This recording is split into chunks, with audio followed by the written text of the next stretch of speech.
Well, hello everyone, welcome. We're live from the Digital DJ Tips broom cupboard, as we like to do on a Thursday, for Thursday Q&A Live with me, Phil Morse, the founder of Digital DJ Tips. Now, a little story to start us off today. When I was 13 or 14 years old, I bought this book. It was called The DJ's Handbook, From Scratch to Stardom by Roy Shepard. And this book, you can see how old this book is and how the pages are now very, very yellowed, but I've kept this book all these years and it is literally full of everything that was current at the time. Now, this book is very special to me, but it ain't going to help you in your DJing. So here at Digital DJ Tips, the world's leading online DJ school, we wrote the book. We wrote the modern book. It's called Rock the Dance Floor. And before we get started on today's live Q&A, where we're going to answer all your DJing questions as we do every week, I just want to remind you that if you are not a member of Digital DJ Tips and you would like a copy of our best-selling book, it's a Kindle book. You can buy it in bookstores. You can get it on Amazon. You can get it on iBooks. You can get it as an audio book on Audible and all that stuff. But if you want me to give you a copy of that book, you just have to go here, digitaldjtips.com/join. digitaldjtips.com/join. We will join you up to Digital DJ Tips. You'll get our weekly newsletter that helps you become a better DJ with lots of free tutorials and product reviews and all the stuff that we put in our newsletter. But you'll also get our gear guide, which is that one there, that one. And you'll get the book, that one there, as our thank you for becoming our latest member. So if you're not a member of Digital DJ Tips, don't subscribe to this channel, don't follow this, don't do all that stuff. Just go there and sign up to Digital DJ Tips, because that's the biggest thing you can do today to help improve your DJing or to get on the journey towards being a great DJ. Right, hello, welcome everyone. We're live, as we always are at this time, and we are live from Digital DJ Tips HQ, and I'm here for the next hour to answer DJing questions, any DJing questions. As you know, if you've got a copy of this, we divide DJing here at the school into gear, music, techniques, playing out, and promoting yourself. It's right at the front of the book here. Gear, music, techniques, playing out, and promoting yourself. Because those are the big areas. You know, gear is the geeky stuff. Music is finding music, preparing music, and all that stuff. Techniques is what you do on the gear with the music.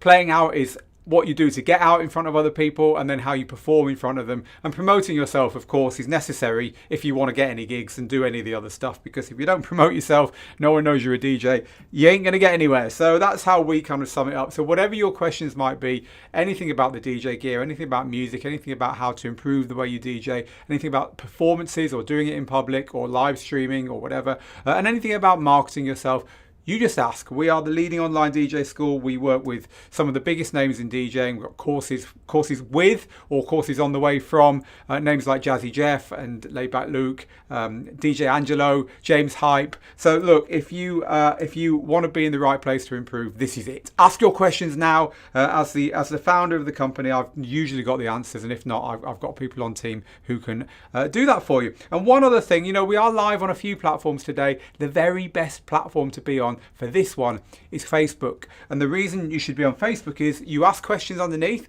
and if we don't get to you on the live show, they stay there, and then we can answer them for you afterwards. So facebook.com/digitaldjtips, click the live icon and ask your questions there, and hashtag ASK, hashtag ask, so I can separate the questions from the chatter. Not that I don't like the chatter, I love the chatter, but it makes it easier for me to see the questions. So anyway, hello to Tiffany, who is telling Darren, I'm going to guess her other half, that we're live. That's very good of you, Tiffany. Treo, hi to you, who is doing the same thing for Kevin. FA, you are the best YouTuber ever. Oh, well, thank you, FA. I have not even done anything yet.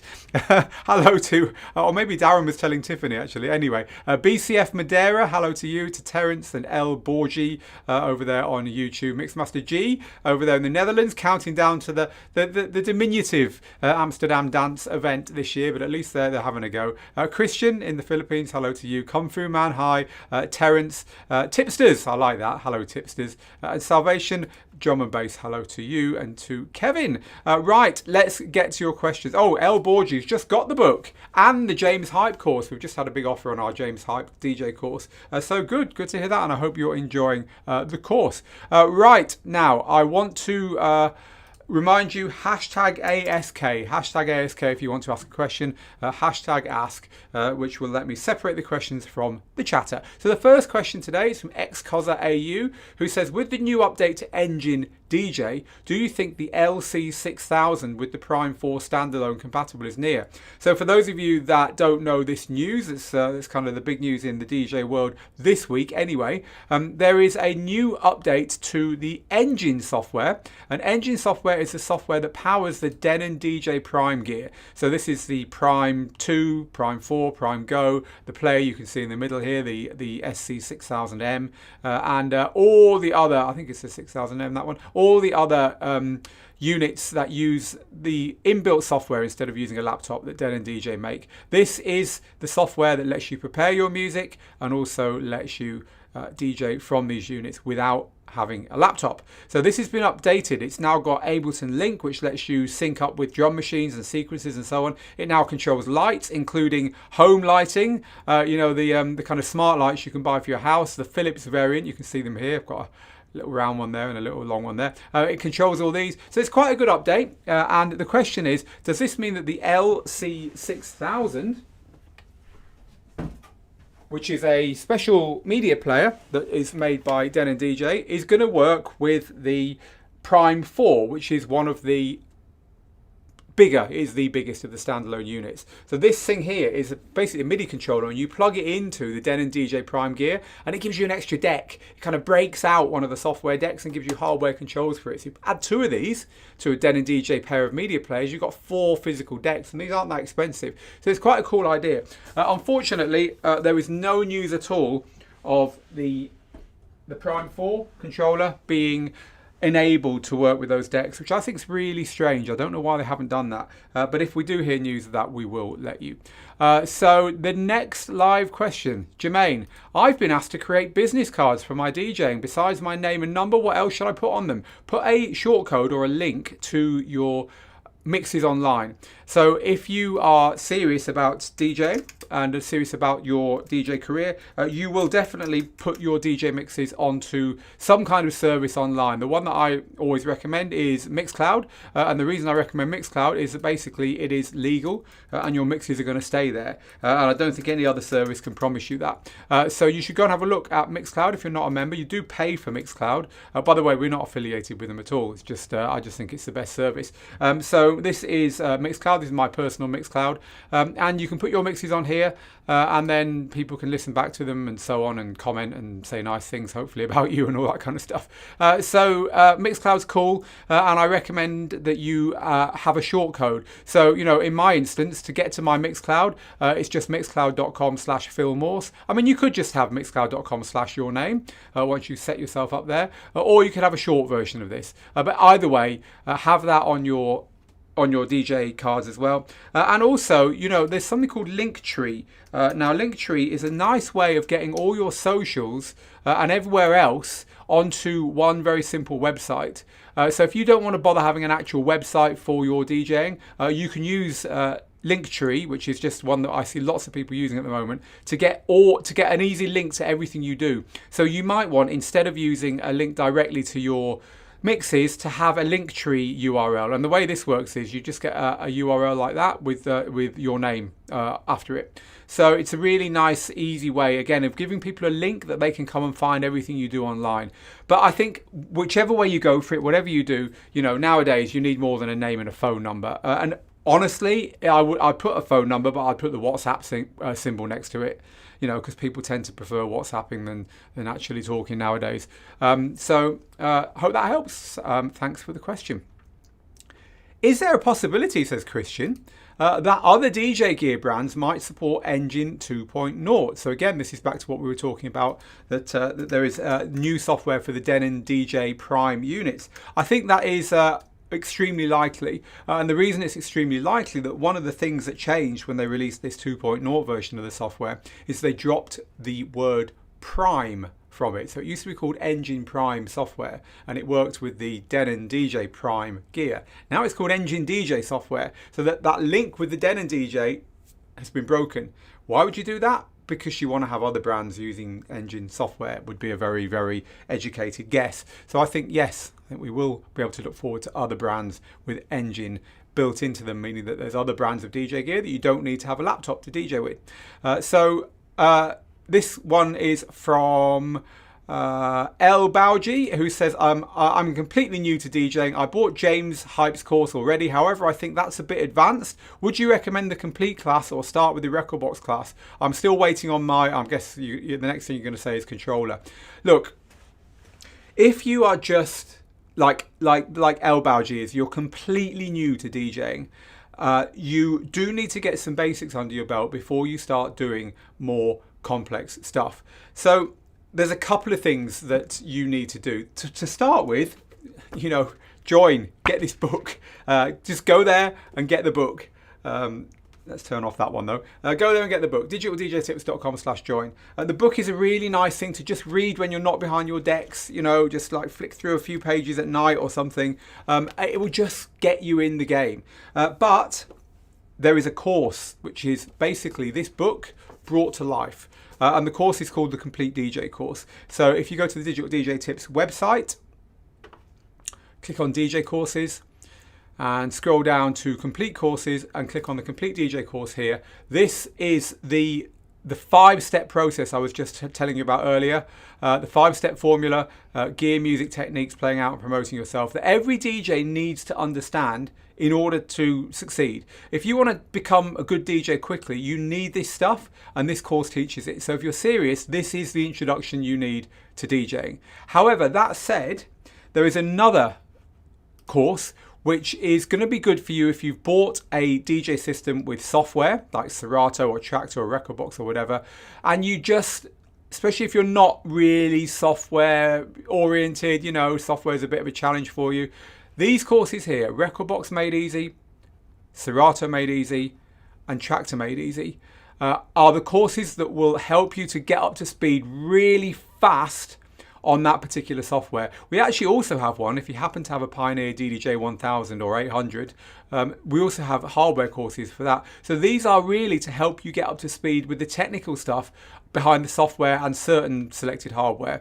You don't need this, but it will make your life easier, as I say, especially if you're someone who just doesn't pick software up particularly quickly. So one of these, combined with the complete course, is all you need to get started. I would say if you're going to get one or the other, go for the complete course. And once you finish the complete course, you can take any of the other courses. We've got any of the mixing courses here, Angelo, Hype, Layback Luke, and so on. Our forthcoming mix course from Jazzy Jeff and that kind of thing. But for everyone, our first recommendation is the complete DJ course. Now, of course, if you wanted to be a scratch DJ, starting with the scratch course is probably a good idea. If you want to be a music producer, starting with the music production course, or a mobile DJ, starting with the mobile course. For most people, it's the complete DJ course is the obvious starting point. So I hope that's helpful. Thank you for asking the question there. Lots of talk about Denon DJ. I'm not surprised because they are in the news at the moment. Keith says, what controller is better? The Denon DJ Prime 4 or the Denon DJ Go? I'm wondering about adding a second controller to my gear list. Well, the Denon DJ Prime Go is the little controller that has got a battery in it, so you can DJ with it without mains electricity. Tiny little jog wheels. It's really, really cool. I love my one, and I've DJed with it all over the place. That said, it's not a great only controller because it's a bit small, it's a bit specialized, it's a bit fiddly. So if it's your first controller, I would definitely go for the Prime 4 as a primary device. But you said what controller is better. I'm wondering about adding a second controller to my gear list. So I'm assuming you've already got kind of like a big controller. I'd go for the Prime Go. It's really cool, but without knowing for sure what your other controller is, it's hard to answer that one, Keith. But thank you for asking that. Here's another course question from Brian. Hi Phil, I've previously bought a couple of courses, but when I try to access, I no longer have these in my course list. What's the best way to recover these? The chances are pretty high that you're accessing under a different email address to the one you registered under those for those courses, Brian. It's really easy to fix it, and we can fix it fast for you. So drop an email to info at digitaldjtips.com, and we will get back to you within a day or two, Brian, with the login. And what we'll do is, if you've got 2 email addresses, we'll correspond with you. We'll find the one that you want to use primarily, and we'll transfer all your courses into that login, so they'll all appear at once. But don't worry, you haven't lost your logins at all, and we will help sort that out for you. So we already answered your question, T3H Source. Mike says, the new update to the Denon DJ software has a bug where the Prime 4 stutters playback on channel 1. All other channels work fine. I've not heard of that, but if you have got that issue, then definitely take it up with support at Denon DJ. Wow, so many people asking about this Denon DJ update. It really obviously is the big thing at the moment. Can you use the new Engine DJ software in controller mode on the SC5000 players? I'm not sure what you mean by in controller mode, but it does work with the SC5000 players, Alan. Dusani, another Engine DJ question. Will you talk about Engine DJ 2.0 and Denon leaving the MCX 8000 behind? This is the kind of last generation Denon DJ controller was the MCX 8000, which worked with Engine software a few years ago, and until now, till recently, it's worked with every update of the software. Unfortunately, the processors in that gear just aren't good enough. The processor isn't good enough to work with the latest version of the software. It's a bit like the iPhone 3 or the iPhone 4 not working with, iOS 15 or whatever it is at the moment. And it's that kind of thing. It doesn't mean the controller won't. It doesn't mean the system will stop working. You've just got to leave it on the system, on the software it's running on now. It should work for years. But how long should a lifetime be for gear, in your opinion? I think it's very, very sad when hardware stops working, frankly. We're in a world where we want to make stuff work for longer and longer. But yeah, in my opinion, it should work for as long as possible. But it does still work. It's just that you can't use the new versions of the software with the MCX 8000. This is a great question that I don't have an answer for, but if some of you do, Adam's asking this on our Facebook channel. Can you recommend any Bluetooth transmitter for Prime Go? So what this is the Prime Go is a little portable DJ device, and it doesn't need a wire to plug into the mains electricity. Wouldn't it be good if you could plug something into the back of it and have the signal going off to your speakers without a wire as well? And actually, when I was demoed the Prime Go a couple of years ago in Miami on a boat, it's a hard life, isn't it? They actually had it wired up with wireless XLR in the back of the Prime Go and a wireless connection to the speakers. It didn't work very well, actually. It kept stuttering and cutting out. But you can get wireless XLR, which I think is probably better. Well, it will be better than Bluetooth, because Bluetooth's got a slight delay, whereas the wireless XLR specialist connectors haven't. But we haven't got around to reviewing any of those yet. It is on our list. It's on our very high-tech list. There you go. See that? Wireless XLR with the sticker off my Apple. That's how we do it at Digital DJ Tips. Post-it notes on desks. So it is on my list. It is on my radar, literally under my eyes. So it will get done soon, but I can't recommend any because we haven't done any of those yet. Meska, how many years I have to learn to DJ as a beginner? You could play your first DJ gig in a number of weeks. You don't need to wait months or years to play your first gigs. But to go from playing your first gigs to being a great DJ can take years, will take years. But look, it doesn't mean you should be holding back from playing gigs, far from it. A DJ cuts out the gaps between the music and makes sure every track is at the same volume as the one before and after it, and hopefully has some idea of what's working and what doesn't, and therefore chooses the tracks depending upon that. It doesn't take a rocket scientist or years of training to get reasonable at doing those things. So don't think you've got to sit in learning skills for ages and ages and ages before you DJ, because the thing with DJing is you learn it while you're doing it. You learn it out there. If you want to become a good football player, you can only get so far in your backyard with a ball and a wall, right?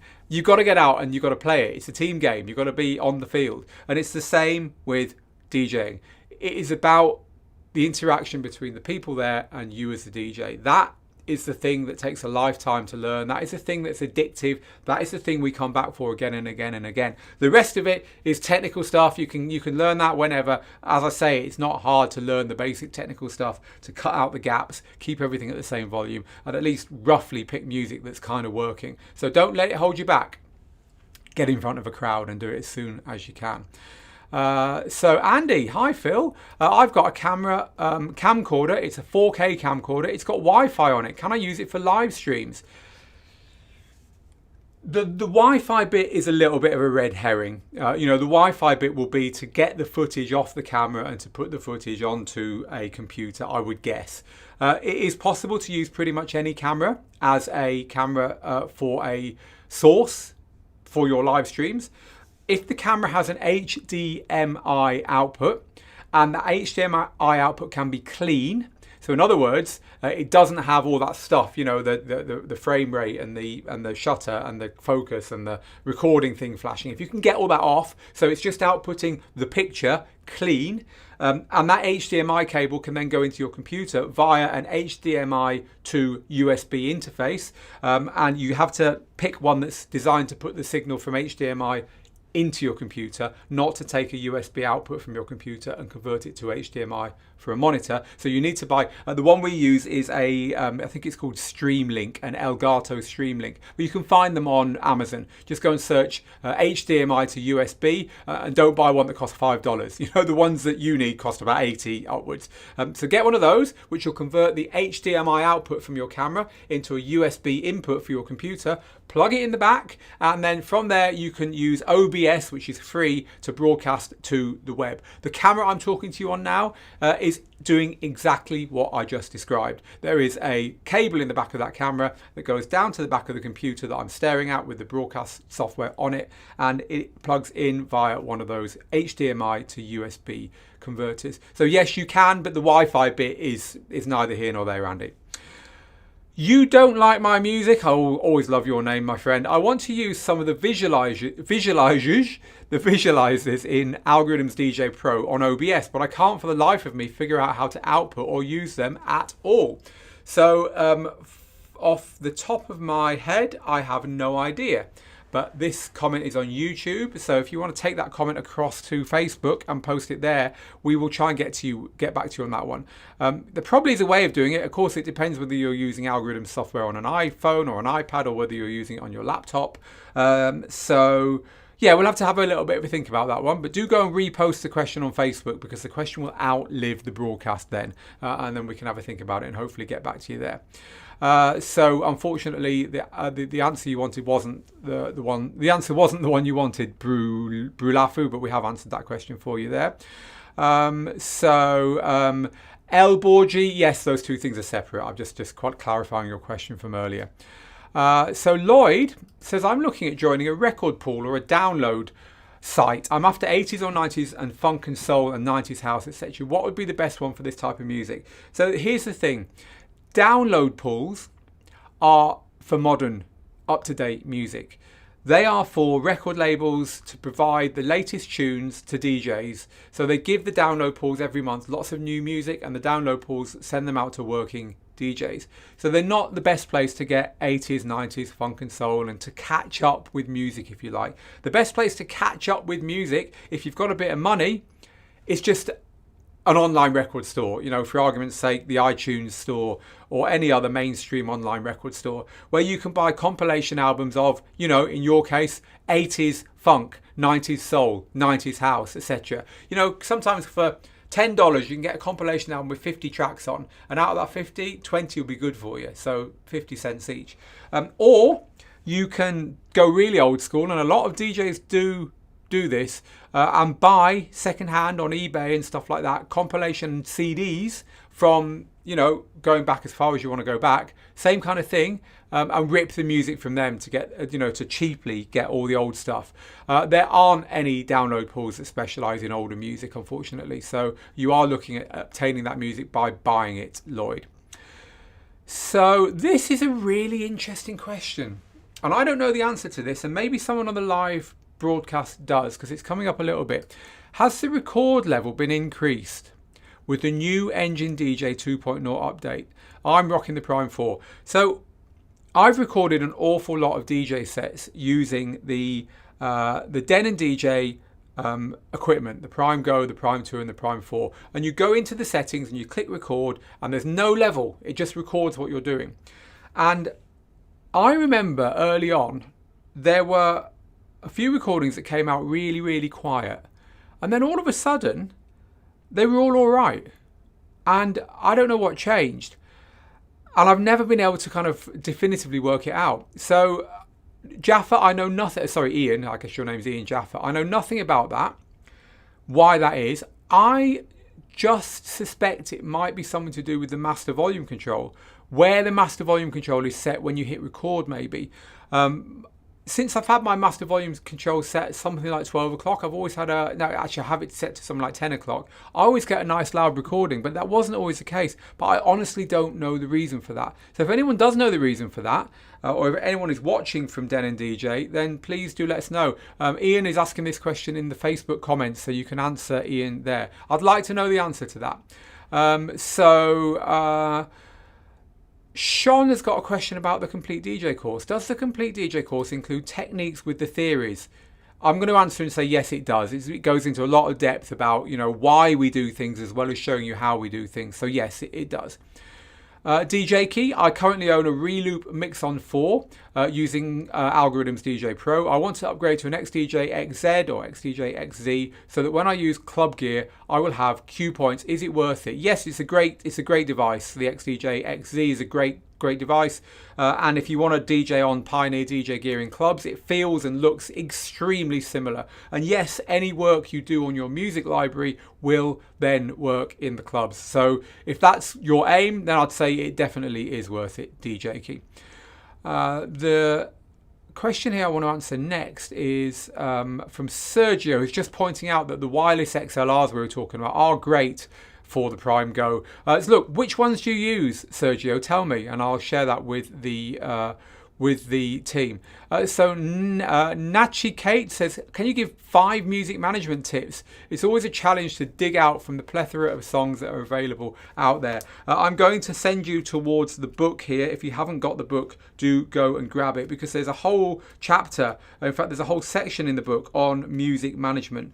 It's the second chapter after the gear one. It's called Step 2 Music, and in here we go through not only how to discover great music, but where to find it. I'll read you what the chapters are, and I think you'll realise that this is exactly what you're looking for. The 5 rules of music discovery. It's almost exactly what you're looking for, isn't it? How to choose and buy music, preparing, importing and tagging music, organising your music and importing your music into your DJ software. It's all in the book, so go grab a copy if you're not a member.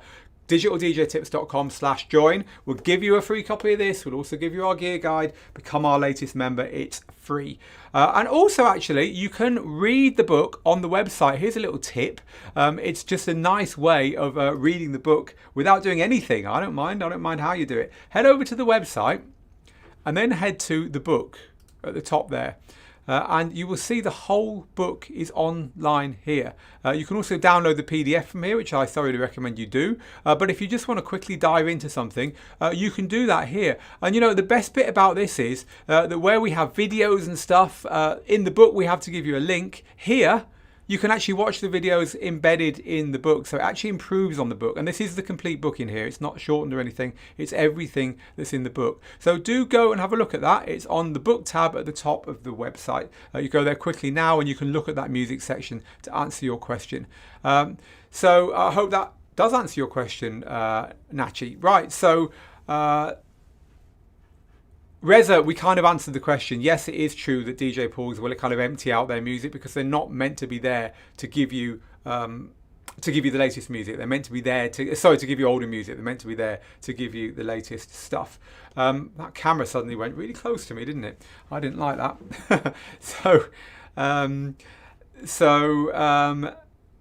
Right, I'm trying to find some questions that aren't about the Denon DJ stuff. I know everyone's very excited about that, but there are users of different DJ systems here. Mixmaster G is saying, trying to read what you're saying here.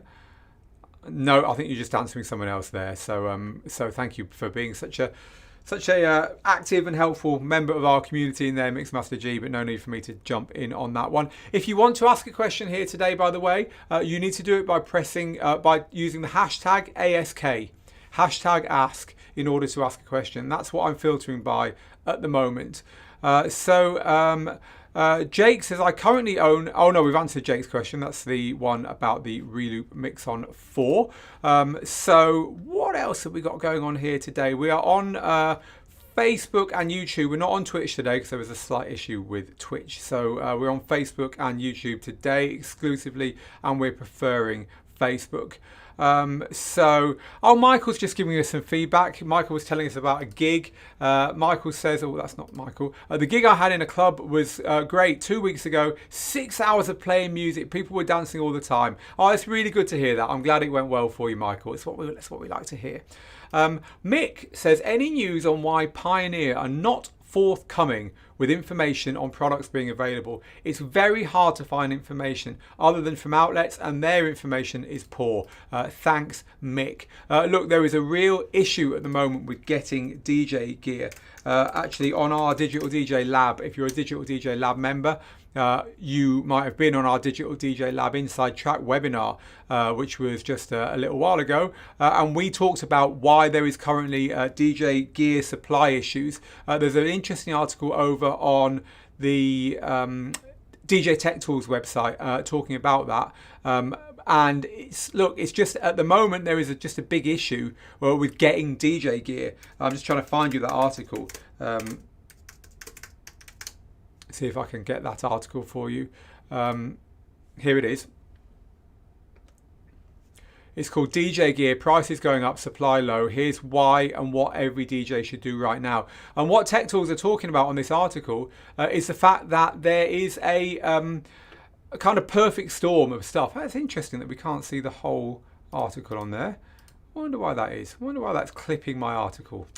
Not happy about that. We'll get that fixed while I'm talking to you. So yeah, and what they're on about in this article is the fact that, you know, there's almost like a perfect storm going on of issues that means that it's really hard at the moment to get DJ gear. So it's things like there is a lack of semiconductors, and the lack of semiconductors means that people who are building gear, like, you know, gear manufacturers, are finding that it's a lot harder to get those chips because people like Apple and that kind of people like that are kind of bagsying the chips and so on. So it's not possible to get the parts. There's also a supply issue because people can't. There's like boats are sat outside ports with no one to unpack them and things like that. And that combined with other things like localized issues like the import tariffs in the US and the Brexit problems in the UK, for instance, to give you two markets, just means that gear is not available, or if it is, the prices are very high. Even second-hand gear is very expensive at the moment.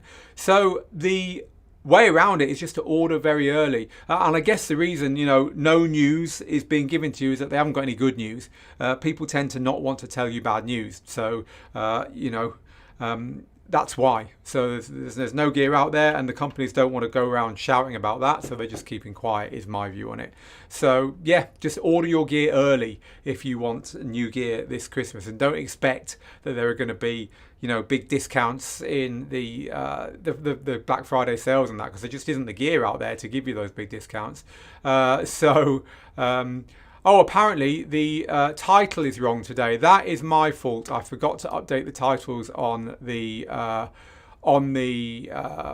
live streams. So apologies for that. If you're watching on Facebook, my team will update that title. Yeah, I forgot to change the title. On Tuesday we talked about engine, and now we're just a general Q&A. So team, please correct those titles afterwards so as not to confuse people. Yeah, this is the Thursday Q&A. We had, like I said to you a bit earlier, we had an issue with Twitch today, and we were trying to correct that. It actually failed to, and in all that rushing, I forgot to update the title on our channel. So sorry about that. Right, let's continue. And thank you, Brulafu. Yes, that is exactly the reason. So yeah, that's why we've got. You're being very good, people, and asking questions based upon what the title says. Greg, hi Phil. When will you have a course on production software such as Ableton? Well, that's an easy question to answer.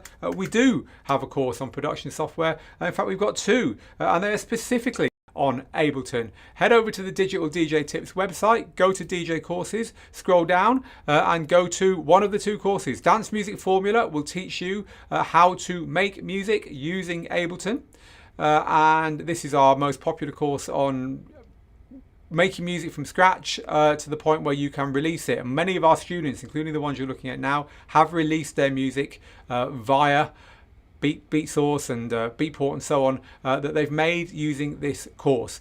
So this is an absolutely awesome course for that. If you just want to get your feet wet, if you just want to make bootlegs and mashups and re-edits, well, we got you back there as well. Laidback Luke shows you exactly how to do that in Laidback Luke's mashups, re-edits and mashups, re-edits and bootlegs course. I'm trying to remember all three things he covers. So this is kind of like an easier course to get into. They're both there on the courses page and they both use Ableton. So take a look at those people. That is the place to do it. Let's now answer the question that is asked by Jonathan, who's not actually asking a question. He's just saying, I'm inspired. I'm going to do a DJ live stream after this. Well, I'm glad about that, Jonathan. You enjoy your DJ live stream.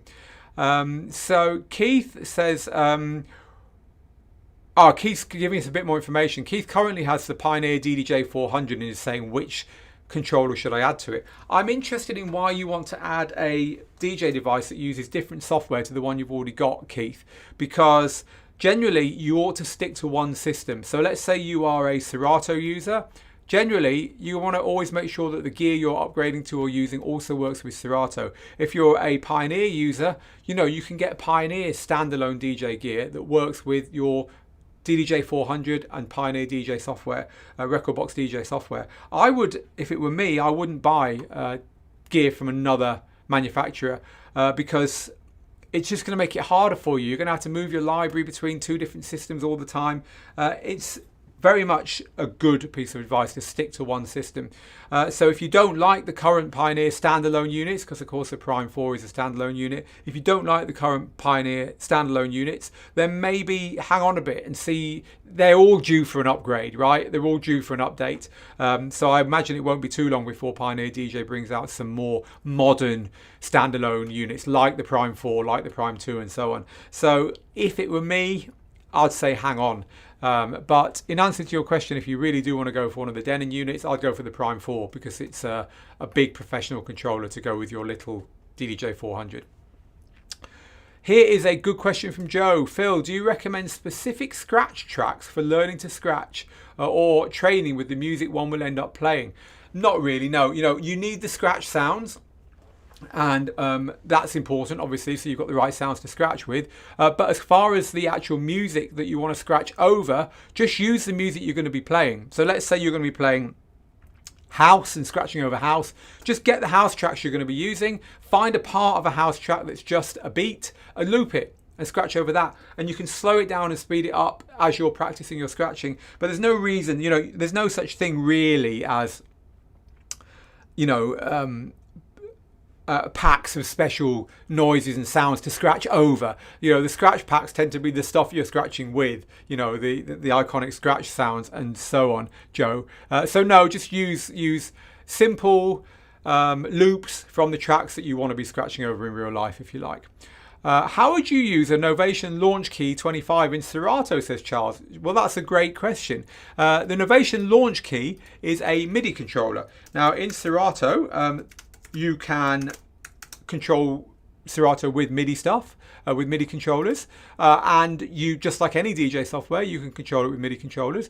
And so the question is, what can you do with a launch key? And a launch key is a keyboard. These are the launch keys, but they've also got pads on them. And so you could use this to control, for instance, you could put samples across the keys. And because there's a lot of keys there, you could put a lot of samples there. You could use the pads to program some of your performance pads to always be on. So let's say that you often use the loops, but sometimes your performance pads are set to cues, where you could program the pads to work with the performance pads permanently, so you don't have to switch to them. So basically they are permanently set to, to samples or whatever. You could use the pitch bends, so these little two things here are pitch bends. You could use those for nudge. So I'm not sure you can map the jog wheel nudge to controls actually in Serato. You can in other DJ software like Traktor. But basically, I'll tell you a little story now. When I first started DJing with software, I was using virtual DJ back in 2004, and the controllers back then were rubbish. They were really poor. But I had MIDI controllers knocking around, similar to the keyboard we just looked at actually, but mine had like knobs on it as well. And I ended up DJing from a keyboard. And having all the keys set to trigger cues and loops and stuff, because the MIDI controllers were awful. They had tiny little jog wheels, and they were really, you pressed one key and another one pressed on the other side of the unit because they were so plasticky and bendy. They were just rubbish. And I was DJing in clubs with a little keyboard. You imagine the queues of people watching what I was doing. So it is good fun to add little MIDI controllers to DJ software. If you've got a tiny controller, I mean, as an example, I've got in front of me now, because I just like to mess around with it when I should be working. I've got a little DDJ4 200 controller here. You know, this is missing a lot of stuff, right? So get a little MIDI controller, put it next to it, and you can program that stuff on there. So now you've got a little home-built hybrid setup that's maybe going to inspire you a bit more than just buying one bigger controller, especially in this time of gear shortages where it's quite hard to buy DJ gear. You could assemble a little setup from a MIDI controller and your little mini controller and other bits and pieces in order to get something that's a bit more bespoke. So plug it in and have a go. You know, it's quite easy to map DJ software. Go into the mappings and see what you can do. Right, we're just going to do one or two more questions here. We're live. This is Digital DJ Tips, giving you answers to all your DJing questions. I do apologise for the fact that the title is wrong on this live stream. It will be corrected after we finish going live, so the recording will have the correct title. But I forgot to update the title from Tuesday's engine discussion. This is about anything. You can ask any questions. My first controller, says Sergio, back in 2004 was the Hercules Mark II. Mine was the Mark I. So I know your pain, Sergio. It was like a plastic shoebox, you say. Is anyone using the Stream Deck while DJing? This is a Stream Deck. I have to hold it upside down because it leads to... this is used to control everything. See, there's little pictures on here. These little pictures are the different scenes that I've got. So, for instance, that button there is the one that puts the join thing up and off again. That one there is the one that puts the fancy join thing up and back again. And I've got other ones I can switch to the... that's the launch keys bit, right, that we were looking at a minute ago.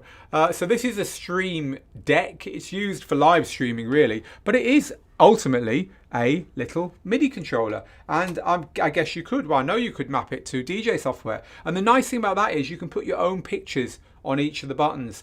So it's quite easy to not go wrong, if you like, because, you know, if you're hitting a button that's got wording on it or what it's going to do, then you can be pretty sure it will do it. So you can kind of customize it. I don't know of anyone using it with DJ software. I see absolutely no reason why you can't do that. So yeah, good ask. Speaking of which, hashtag ask. We probably won't be able to answer too many questions now, but for next time, remember, if you want your question answered, hashtag ask is the way to do it. Am I able to DJ at clubs even though I'm 16? Oh, good on you, Jake. Look, take a parent with you. That's one way of doing it, if you can stomach that. If your mum or dad are young enough and game enough and they were clubbers themselves, there are certainly DJs that have got their parents taking them to clubs. I know a few of those. Or just, you know, I'm not here to tell you what to do, but I was sneaking out and going clubbing at 16. Over to you on that one. I'm never going to advise you to sneak out without telling your parents. My parents knew where I was, but they also let me go.